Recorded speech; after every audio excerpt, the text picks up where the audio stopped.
I have a special guest for you today, Tom and Daire from Ireland on the Fly. Welcome to the show, guys. Hey, Tommy, thanks for having us.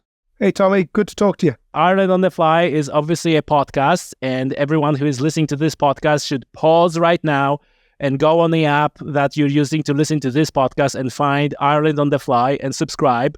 And then you can come back to this podcast. And so once you've done that, Ireland on the Fly is a podcast, but there's so much more than just a podcast. Could you give us a lay down? What is that you're doing? Well, I suppose I might take it up, Tom, just by way of background. I suppose I started it probably maybe 4 years ago, maybe. I think I might have been at this stage, back in the mists of time. I live in Tipperary, south of Ireland, near Cork. I'm a Dub originally, from the accent.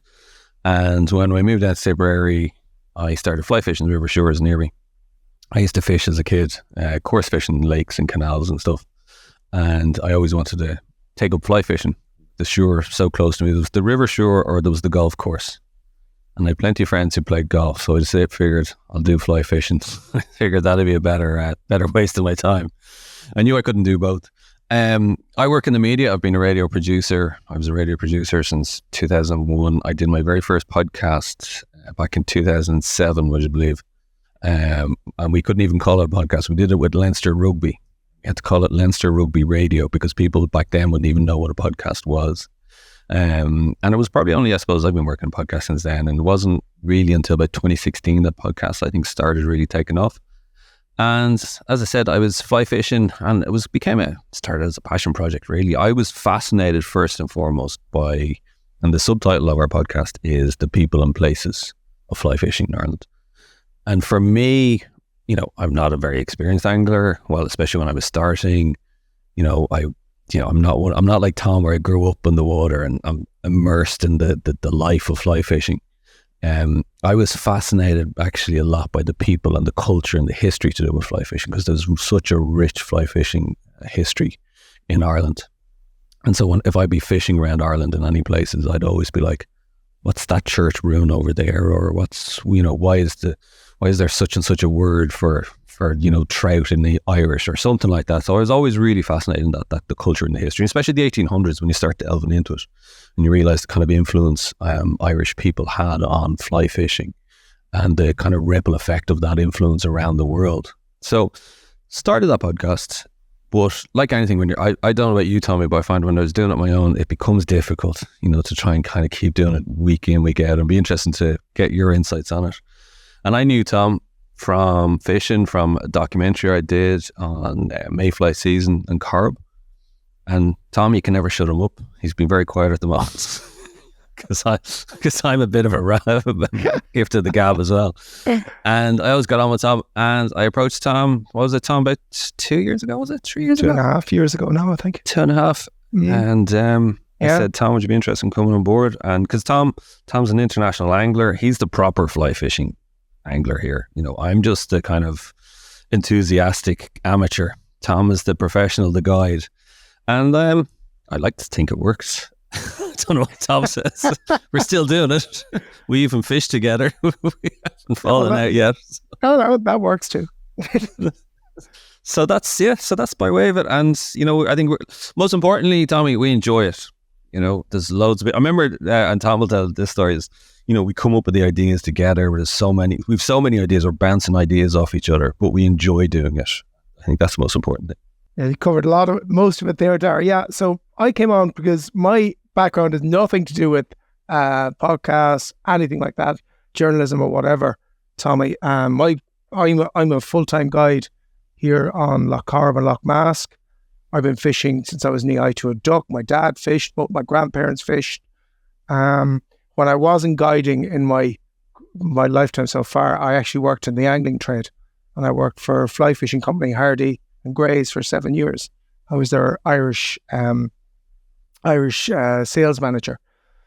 So basically, all I've known in my life has been fly fishing, particularly since I've been working. So yeah, and just Daire approached me, and I had no clue about it whatsoever. And I wasn't I listened to a couple, but I think just to cut to it, yeah, it works. What we do just works together. I mean, Daire will tell you, that he said to me first off, and I know to be true, we need to be regular. He says, we need to do it every week. And I went, not a notion. I can't see myself doing that. But I do know, because I understand a bit now after 2.5 years, yeah, you do need it to be regular.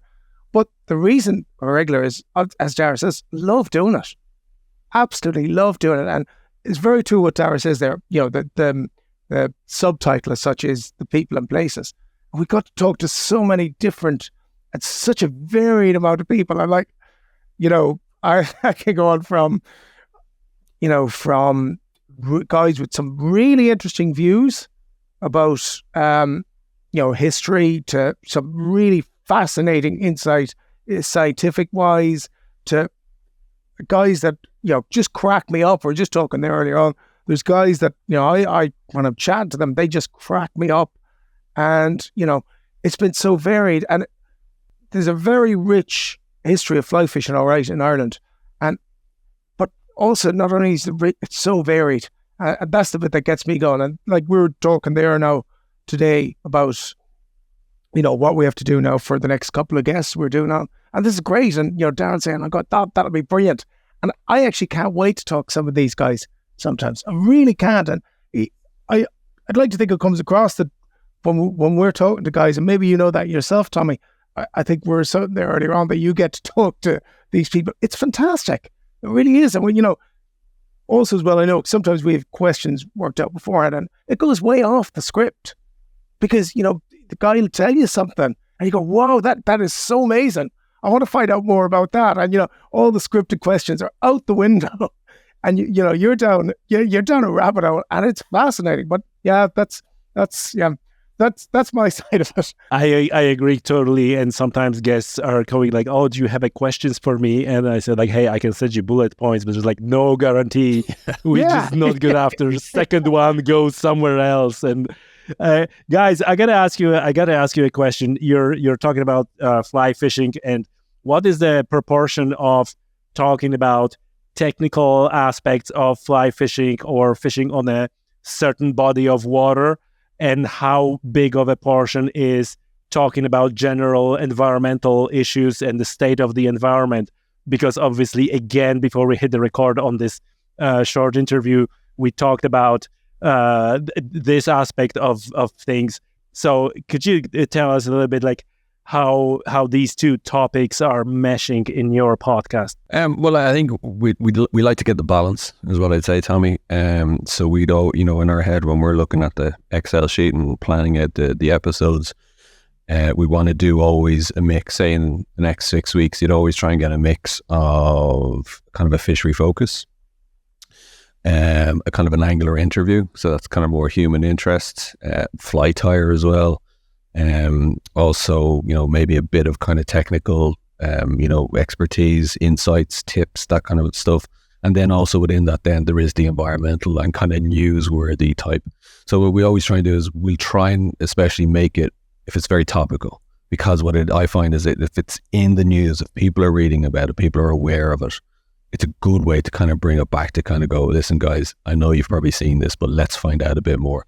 A good example was recently the Killery Harbour salmon escapees, the farm salmon escapees there. So we followed that up a week later. Like, so myself and Don, we do an intro to every episode, kind of talk about the guest and what's been happening, what's the fishing week been like between us. And that week we mentioned that story. We said, guys, in case you're aware of this, or, if you want a bit more information, just so you know, farm salmon escape from Killery, consequences of this. So then a week later, we followed it up with Billy Smith, who is the founder and spokesperson for Galway Bay Against Salmon Cages. So he was telling us a bit more about the work that he does in terms of against the farm salmon. He brought us back to the background about the campaigning, how the organization was set up. So it gave us an opportunity for about 45 minutes to actually get into the topic. So we find the environmental stuff works really well when you can kind of make it topical and newsworthy like that. And that's the best way to do it. So it's just try to get the balance all the time because, your outdoors podcast on me, there's so many areas to it. I know we're a niche. People think, oh, you're just fly fishing. We're a niche within fishing. But even within fly fishing, there's the fly tying, there's salmon, there's brown trout, there's sea trout, there's lochs, there's rivers, there's salt water, so there's so many different branches. And I remember one of the first things Tom said when I was saying to Tom about doing weekly, and Tom was like, how are we going to do an episode every week?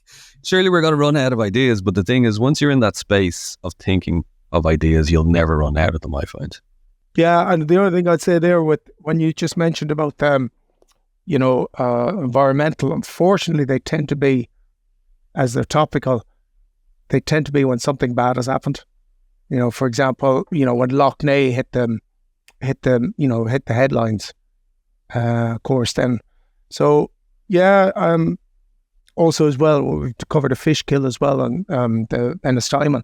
So unfortunately, as I said, it tends to be when there's bad news about. But it goes well beyond. Obviously, as Daire said, that goes well beyond the fly fishing aspect of it, because that concerns a lot more people than just us fly fishermen. But probably maybe we should look at maybe doing a couple of good news stories on that side, Daire. Just thinking of it there, but just funny. Maybe, exactly. And this is the thing is organic, of course, because you suddenly think, well, yeah, why not try and offset it with something good? The other couple of things I would say on that, Tommy, is we like to say as anglers we're custodians of the rivers and lakes. Okay, so that's, I think, a really important point to hit home for people, especially who aren't anglers, and might have a different opinion of it. We're the ones out in the rivers, we're the ones out in the lakes, out in the coast, and it's in our interest that the environment is kept well and it's looked after. So to that extent, we're the eyes and ears of what's going on in many respects. And a lot of these places where we fish, there's not many people either.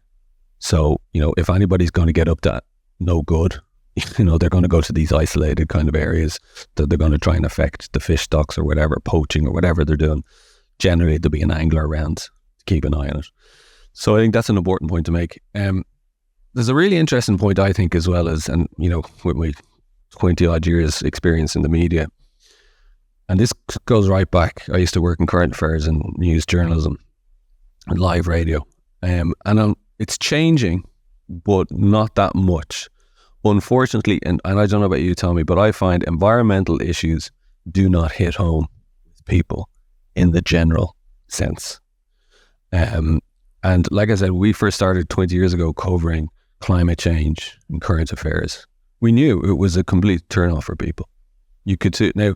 And even when we do environmental issues, it's a case of how can we do it slightly differently. And Tom, like you said, it's probably a good idea. Maybe we need to look at it kind of from a good news angle as well. Is how do you stop kind of repeating yourself? Because a lot of times these are like fish kills, farm salmon escapes. How do you, you're banging your head off the wall kind of saying the same thing. How can you come up with a new message that people will take on board? But also with environmental issues. Unfortunately, the reality is with fly fishing, people just want to go, tell me where I can catch fish and how I can catch them, So, you kind of have to take that balance, right, where you kind of go, we're going to do those episodes, but we're also going to do a couple of issues over here that they mightn't be big numbers, they mightn't be the massive numbers of popularity that we're hoping for, but we think they're right in doing them because we have to raise awareness through that. So it's trying to get that balance right, and hopefully eventually people will go, do you know what, I like the way you're doing that environmental stuff as well. But I think we have to kind of keep not hammering home the message, but trying to find out new ways to do it as well. And listen, I totally agree. Environmental stuff is incredibly important, and kind of like I keep hammering. And actually, that's how I found your podcast, looking for informations about the problems with the fisheries in the lochs. But at the same time, we are, I guess, in a bad need of some good news as well. Folks, listen, tell us how to get into your world, how it's a best way to interact with everything that you do other than subscribe to your podcast. What else do you do, and what people can subscribe to your newsletter or whatever you have? I suppose, look, we're on Spotify, we're on Apple, IrelandTheFly.com is the website. We have a newsletter, so that goes out every time there's a new episode. Inland Fisheries Ireland have a weekly newsletter that goes out giving you kind of fishing news and reports, and again, any new episodes will be there. The newsletter is probably the best way, like I said, because we'll reach out via email every time there's a new episode. And keep an eye out for us. Give it a shot. If you're into fishing, fly fishing, environmental, bit of everything, fly tying. You never know, you might get interested in the sport itself and pick up a fly rod.